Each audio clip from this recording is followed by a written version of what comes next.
everyone, Miko here with Behavior Analyst Supervisor.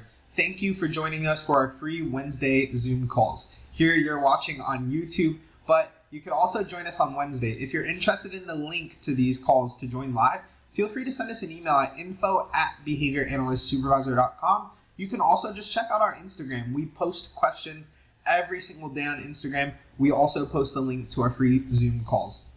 Every Wednesday, we go through a different task list item area, such as A1.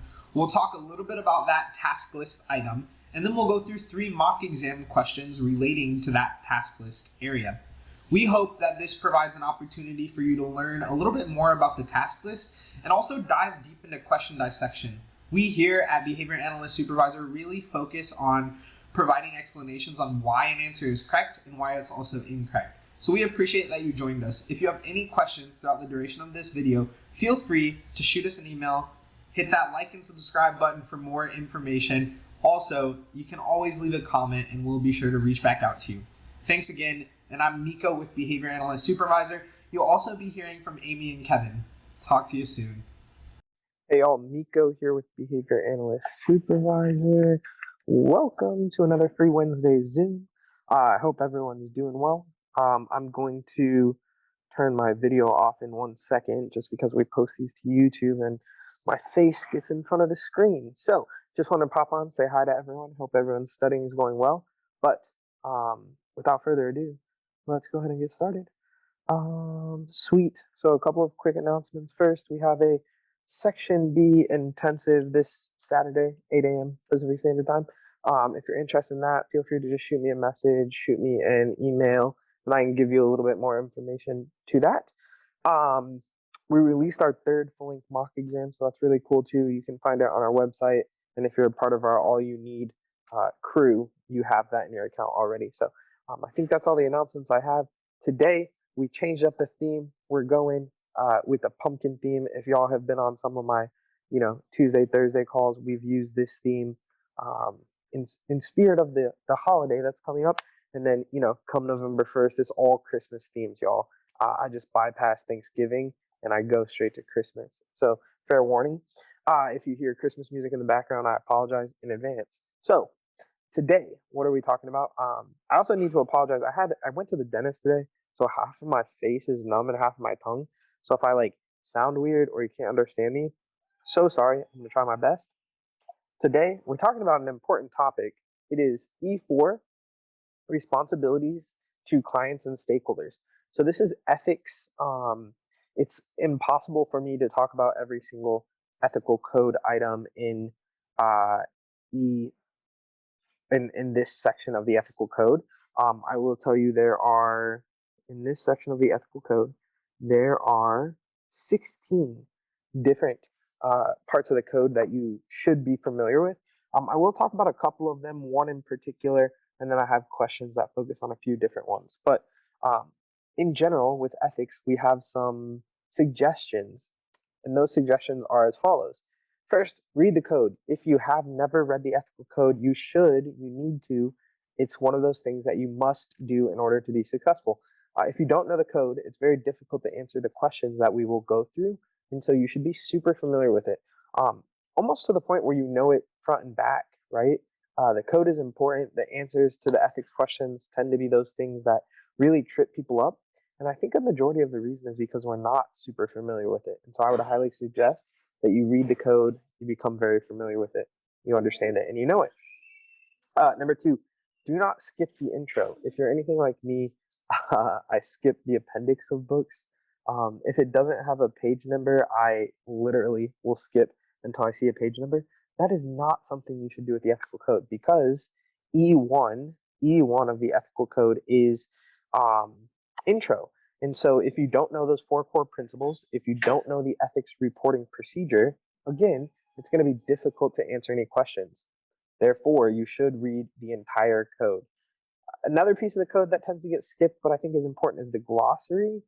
Honestly, we think we know the terms, and we probably do, but there's some terms in the glossary that are a little bit wonky, or we might not be as familiar with. One of those is assent. To be honest, before I read the code, I didn't know what assent was. Now I know what it is. Assent, in terms of how we use it, is gaining informed consent from a non-vocal participant.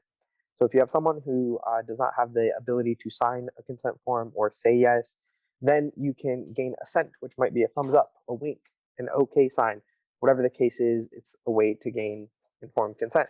It also defines what stakeholders are. It should be noted that a stakeholder is not only caregivers, but it's also the client. The client is the number one stakeholder, the primary stakeholder. But all those things are defined, and that's why it's important to read the intro to the code. Next, if you want more information, you can check out our ethics bootcamp series.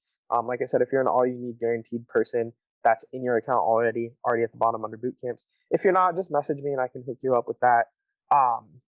Number 4, check out the ABA Ethics Hotline. This is not going to help you when you study, but it's certainly going to be one of those things that helps you in the future. So you should know that this exists. It's a website you can go to. You can submit questions. If you have an ethical dilemma come up, you just simply submit it. And crazy enough, Dr. Bailey is actually one of the people that responds. If you don't know Dr. Bailey, he is one of the people who wrote the ethics book. So it's Bailey and Birch. He actually responds if you email, which I think is wild because dude's got to be busy, right? But he does respond. And they're super quick. It's like 24 hours. Unfortunately, there's been a couple of times where I've had to use it for not the best reasons, but they will respond. So check that out if you haven't already. And then number 5 is I would recommend that if ethics is something you struggle with, I don't think this is a necessity, and that's why I put it at 5, but the new ethics book does have scenarios in it, and you can see how they recommend you approach scenarios. So if ethics is something you struggle with, order the book, read the scenarios, learn how they do it. Again, you should have the ethics book. It's very important as a part of your career, your future. We must be ethical, so you should have it. I don't think it's one of those things that's like 100% you need to pass the test. I do think it's one of those things that 100% you need in the field. So honestly, you should just get it. But I do put it 5 because I think you can pass the test without having that. Now, I know we're kind of limited on time. We only have 30 minutes during these calls, so I just wanted to talk about one particular and then maybe a couple others. But 3.15 is appropriately discontinuing services. This is one of the frequent flyers, as we call them. This is one of the ethical code items that will come up on almost every single mock exam that you have. It's likely to come up on the exam. We don't know that, obviously. We don't have a back door to the exam. We don't know exam questions, but we do know that it's in the code and we do know that it's important. And so we can hypothesize that you're going to see a question that surrounds this somewhere. You'll definitely see it on our mock exams. We can say that definitively. So there are only, and I repeat, there are only 6 reasons, and this is black and white, but there's only 6 reasons why we should ever terminate services. Number 1, the client has met all behavior change goals. This includes maladaptive and skill acquisition. The crazy thing is, and I don't mean to give you conflicting information, but number 1 is not always followed in the field. And I'm not saying we're doing anything unethical. It's just the way insurance companies work. So a lot of times you create a treatment plan. That treatment plan is for 3 months, 6 months, or a year. You write the treatment plan, you include these goals. If they meet the goals, you'll reassess and you'll write new goals. Technically, what this says is once they reach those goals, you should terminate. But as we know in real life, there's going to be more deficits than are on the initial treatment plan, or even the follow-up treatment plan, or even the follow-up to the follow-up treatment plan. And so for the test, black and white, right? If you meet the goals, we terminate services. In real life, it's a little bit different. We reconduct an assessment, yada, yada. So that's kind of the process there. And then number 2, the client is not benefiting from services. So if the client's not making progress after some time, this doesn't mean a week, doesn't mean a month, it's after some time. If the client isn't making progress, then we terminate. The reason why we got to give it time is because there's a pairing process, a rapport building process that takes place. Working with a client and working with other human beings in general is like a savings account. If you don't put money in, you can't get money out. And so this rapport building process, we can't expect a client to respond to our demands, our requests, until after we've built rapport. And that's why we got to give it some time. Rome wasn't built in a day, as Amy would say. Number 3, the behavior analyst or supervisees are exposed to potentially dangerous situations. So I will share a story. Previously, I supervised an in-home case, and we went into the home, and There was roaches everywhere. There was a room that had like 20 litter boxes. And so it was a case that not only required us to seek outside help for the family, but we were not safe in the environment. And so we had to terminate services for that client, unfortunately. Those are situations where it is okay. You can't expose yourself to harm or your supervisees or trainees. Number 4, the client or stakeholder requests discontinuation. This is probably most straightforward. If they say they're done, that means they're done. Number 5, the relevant stakeholders are not complying despite appropriate efforts. So if you are seeking to encourage stakeholders, caregivers, grandparents, if they're a part of the picture, whatever that might be, if you are trying to get them to participate, because ultimately the goal is for the behavior change procedures to generalize to the home setting. If the folks in home are not complying, likely the behavior change goal won't generalize. And so that would be a situation where it is okay to discontinue despite appropriate efforts. So first you have to seek out what those barriers are. You have to try to minimize or negate those barriers. And from there, if you've attempted to remove the barriers, if you've provided proper supports and the caregivers still, or the stakeholders still are not complying with behavior change procedures or anything like that, then it would be okay to terminate. And then last, and probably the least fun to talk about, is when services are no longer funded. This is a job. We are doing important work. We don't do it for the money, but we do need to be paid. You have to earn a living. And so if insurance deems services no longer appropriate, or if the family cannot pay for services, that would be an appropriate reason to terminate. So again, this was 3.15, which is super important. Some other things in here are advocating for appropriate amounts of service. We need to suggest what we think is appropriate and then advocate. We always put the client first. That is our number one responsibility. So when we're creating programs, when we're determining what should be implemented, the client needs to be first and foremost. We only accept clients that are within our realm of expertise, so that's remaining in our competence. There's other things in here like have a service agreement, ensure that financial agreements are made known to everyone, so no one should be surprised when they get their first bill after ABA services.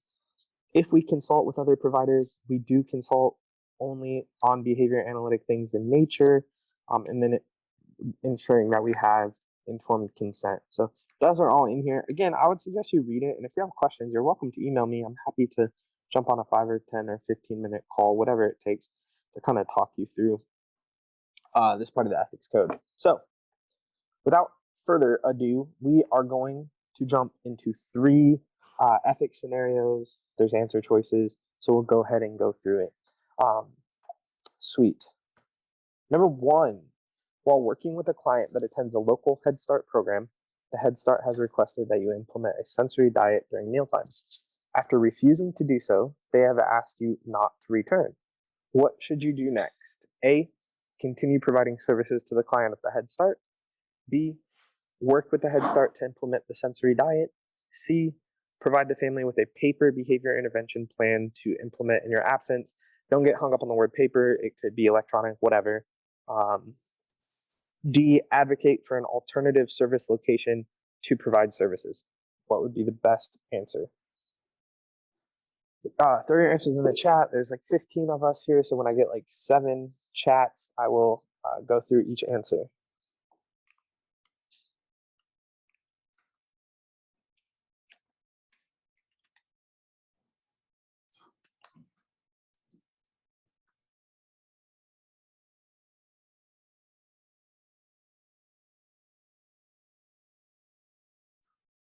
Okay, cool. So let's go through each one. A, continue providing services to the Head Start. So this is a difficult one. They have asked you not to return. So now we're getting into trespassing, right? If someone asks you not to return, then you really cannot go back. If you do go back, then you could be trespassed and then get into legal trouble. And as a behavior analyst, we comply with all legal with all laws. And so continuing to provide services at the Head Start is not an option. They've asked us not to return. They've made their decision, so we can't go back. So A is not the right answer. B, work with the Head Start to implement the sensory diet is also not the correct answer. Sensory diets are not behavior analytic in nature, and if this is the only thing the Head Start will let us implement, I'm sorry, we're not allowed to implement it. Again, we could collaborate, we could take data before and after the sensory diet's implemented, but we certainly cannot implement it just due to the fact that it's not empirically supported. C, provide the family with a paper behavior intervention plan to implement in your absence. I like this, but unless there's proper training, it's probably not going to be super successful. And then what happens if, well, a couple things. How are we going to monitor the case is what I think about. What happens if the behavior changes? How are we going to make changes? We'll never get it directly observed. So provide, and also, sorry, one more thing I just thought of. We should have already done this, right? When you provide services, you're going to give them the treatment plan in advance. So simply providing it again isn't going to solve the issue. So I like D as the best answer. I don't know that it solves the problem. It's just the best answer that we have. Advocate for an alternative service location to provide services. By advocating, we should also let them know that sensory diets are not empirically supported. These are not things we have the ability to implement, and there's no research behind them. Now, that doesn't mean families can't, because ultimately the families choose to implement what they choose to implement. But D, muted myself. D here is the correct answer due to the fact that the rest don't work, and also if we deem services necessary, then we need to find a place to do them. So D. Any questions? If you do, you can unmute yourself and ask. Sweet. We'll continue on. A client that you work with has a significant speech delay. Your company has recently expanded and now offers speech and language services. You take it upon yourself to walk over to the speech office and ask for recommendations for your client. In order to do this, you should discuss any recommendations made with caregivers prior to implementing them, ensure the speech therapist has proper certification, receive informed consent, ensure the procedure is behavior analytic in nature. Again, go ahead and throw your answers in the chat, friends.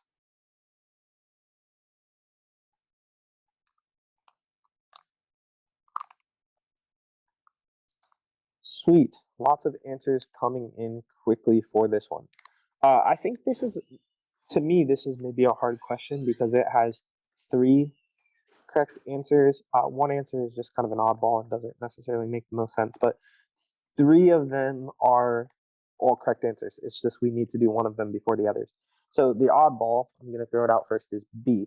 Ensure the speech therapist has the proper certification. Well, that's not our job. When they get hired as a speech therapist, the company should do that. So that answer does not work. It doesn't really make sense. So we'd eliminate that one off the bat. And then the other ones. A is not a wrong answer. It's just not the best answer. You do certainly need to discuss any recommendations prior to implementing them. However, before you can go and speak with the speech therapist, you need to have informed consent. So if that tells you that C is the right answer, D as well. D is not a wrong answer. It's a correct answer. It's just, before you even discuss a procedure with them or they give you a procedure, you need to receive informed consent.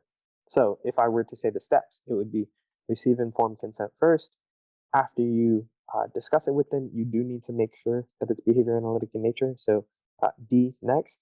And then A is last. Discuss the recommendations with the caregivers prior to implementing them, obviously, because you have to get them approved. So there's that. Questions? Sweet. Last one. After a few months of providing services to a client, you notice that there has been no progress made. After reviewing data, you see a decrease in the trend of many skill levels. What should your next step be? Should you discontinue? Should you task analyze the skills to break them down into smaller steps?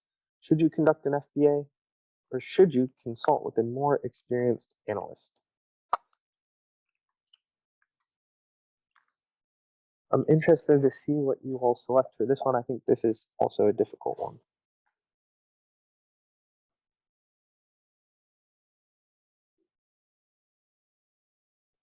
Sweet. So the answer to this one is B. So let's talk about why. I might have false led you because we talked about discontinuing. So this is not a case where you would discontinue. It's only been a few months. If it's been many months, numerous months, years, and there's no progress, then we discontinue. This is just a few months. So let's assume 2 because a few is 2. I guess a couple is 2, a few is 3. I don't know. 2 or 3 months, you're still probably in the pairing process. Your client's still getting used to services. It's a new setting, new environment, new people.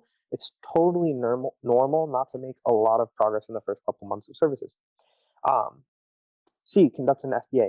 If this was a maladaptive behavior, maybe you also already should have conducted an FBA when you started.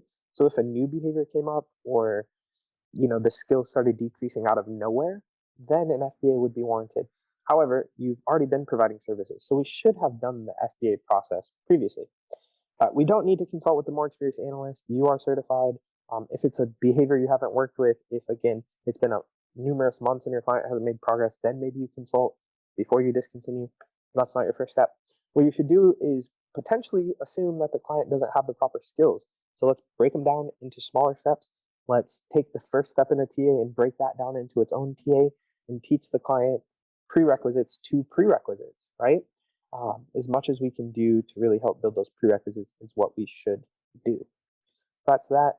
That was our last question, y'all. How cool. So let me go ahead and get out of here and then answer any questions that y'all have. So feel free to go with any questions. With your example of the unsafe environment, did you have to report to anybody the situation? Yeah, we use DCF here in Florida. Okay. So that was a situation that we did report to DCF. Okay.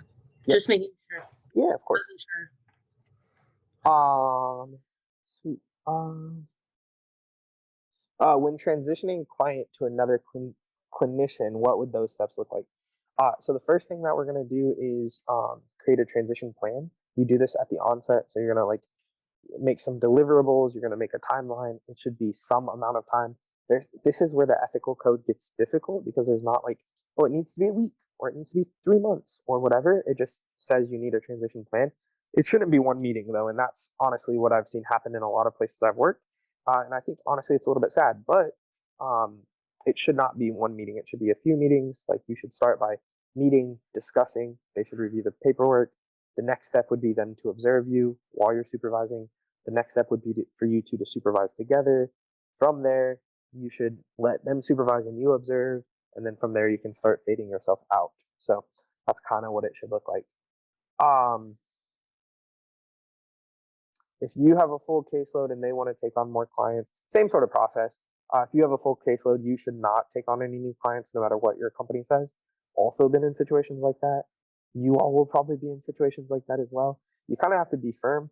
That's another sketchy part of the code, I guess, is that it doesn't say what is too many. So you have to be firm in that. And don't be afraid to pull the FBA card with your organization. Say, hey, I have too many clients. I'm unable to fulfill these deliverables. And you can't just say you have too many clients, right? There should be deliverables that you're not being able to fulfill that shows that you have too many clients. You can't meet their supervision, or you're having difficulties writing all the treatment plans or something like that.